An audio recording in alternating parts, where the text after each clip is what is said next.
같은 경우에 이제 코스피 수급을 좀 보면 장 끝나고 나서 갑자기 또 확 바뀌는 듯한 모습이 좀 나왔거든요. 자, 관련해서 하나오션 블록딜 이야기 어제도 우리가 이제 방송에서 좀 이야기를 했었지만 실적이 뭐 좀 저렴에도 불구하고 괜찮음에도 불구하고 야, 이럴 때 혹시 저런 걸 해야 되나? 이렇게도 생각하시는 분들도 있는 것 같습니다. 오늘 좀 깊이 쉬었습니다. 어떻게 좀 보실까요? 아니 그럴 때 하지 언제 합니까? 아, 뭐 하기사 뭐 또 입장 바꿔놓고 실적이 안 좋을 때 팔리질 않잖아요. 예를 들어서 5일장에 물건이 내 물건이 좀 좋을 때 팔려 나가는 거지. 아, 물건이 그렇죠. 상태가 안 좋은데 어떻게 팔려? 그래도 뭐 좀 들고 계시는 분들한테 좀 서운한 감이 없지 않아 있을 것 같다는 생각도. 들고 계시는 분들도 그럴걸요. 지금 많이 올랐잖아요. 그렇긴 하죠. 상당히 많이 올라 있고 어떻게 보면 이 블록딜 하기 위해서 주가를 끌어올렸을 수도 있습니다. 시장 수요 예측이라든지 이런 내용들을 하면서 네.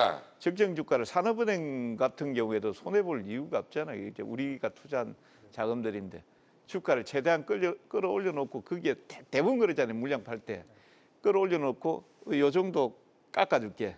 한 8%, 7% 정도 깎아줄 테니까 싸지. 접수해봐 이렇게 하거든요. 네. 그래서 한 1조 정도 외국인들이 물량을 가져갔고 거기에 오늘 이제 아마 전체적으로 이제 그 하나오션을 인수하고 다른 것들 쪽에서 이제 매도를 했겠죠. 외국인들 같은 경우에는. 네. 예, 그래서 아마 하나오션 같은 경우에는 그렇습니다. 지금 이제 업황이라든지 이런 내용들이 좋기 때문에 추가적으로 뭐 급락이 나오거나 그러지는 않겠지만 보유하신 분들 같은 경우는 명확한 기준을 가지고 가셔야 된다. 저기에서 뭐 예를 들어서 기준점 제가 하나오션을 보니까 한 7만 3천 원짜리 정도 돼 보이던데요. 그 라인을 이탈하게 된다라고 하면 어떤 문제가 있냐면은 지금 블록딜 그 산업은행이 가지고 있는 지분이 18% 정도 되는데요. 이번에 4% 정도 팔아서 1조 원 정도 현금화를 했거든요. 엑시트를 했거든요. 그러면은 12% 정도 남아 있단 말입니다. 네. 그 12%를 안 팔겠습니까? 나중에 다 판다고 봐야 되거든요. 그러면 계속해서 오버행 이슈라든지 이런 내용들이 나올 가능성이 있기 때문에 그렇죠. 투자 심리가 나빠질 수가 있습니다.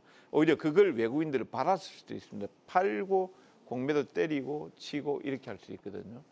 네, 그래서 제가 받을 때는 지금은 뭐 제가 뭐라 말하기는 좀 그렇습니다만 본인의 기준을 명확하게 세워가시고 그걸 이탈했다 그러면은 아무리 좋은 얘기가 나오더라도 쉽게 달라붙이는 맛이라. 자, 지금 뭐 방금 얘기해 주신 것처럼 이제 오버행 이슈 관련해서 이야기를 좀 해 주셨고 확고한 자기만의 생각, 기준을 좀 잡아야 된다라고 이야기하셨는데 하나오션뿐만 아니라 뭐 최근에 시작이 잘 나왔던 하나그룹 전반적으로 오늘 좀 쉬어가는 모습들이 보여줬거든요. 정재원 파트너. 이럴 때 어떻게 보면 야수의 심장을 가지신 분들은 야, 이럴 때 접근을 해야 되는 거 아니야? 이런 생각 하시는 분들도 있을 것 같거든요. 어떻게 보실까요? 지금 이동훈 대표님께서 말씀하신 그 내용이 신의 한 수에 들어가 있어요. 뭐냐면 주체는 우리는 주식을 사서 비싸게 팔 것만 생각을 하는데 주요 주체는 팔기 위해서 잡아 끌어올리는 거예요. 주가라고 하는 거는 팔기 위해 잡아 끌어올리는 거거든요. 그러면 이제 그 관점으로 봐야 될 것들이 있습니다. 지금 산업은행 같은 경우에는 이게 대한조선공사 이야기까지 가야 돼요. 대한조선공사가 거제 옥포조선소를 지을 때 돈이 없어가지고 산업은행이 출자를 하기 시작을 합니다. 그때 돈을 빌리기 시작을 한 게 이후 대우조선이 그걸 인수를 하고 대우조선 문제 생길 때마다 산업은행이 돈을 갖다 부으면서 지분율이 높아지게 되고 차후에 하나 쪽으로 넘어가고 이대주주가 되고 이런 스토리거든요. 근데 지금 빚수율을 맞춰야지 돼요, 산업은행이.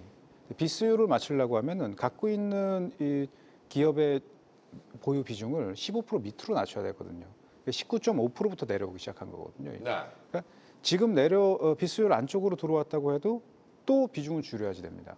그러니까 한 번씩 주가가 올라가는 흐름이 나오면은 특정 구간에서 물량을 또 한 번 줘야지 될 것이고요. 또 줘야지 될 거, 반복이 될 거란 말이죠.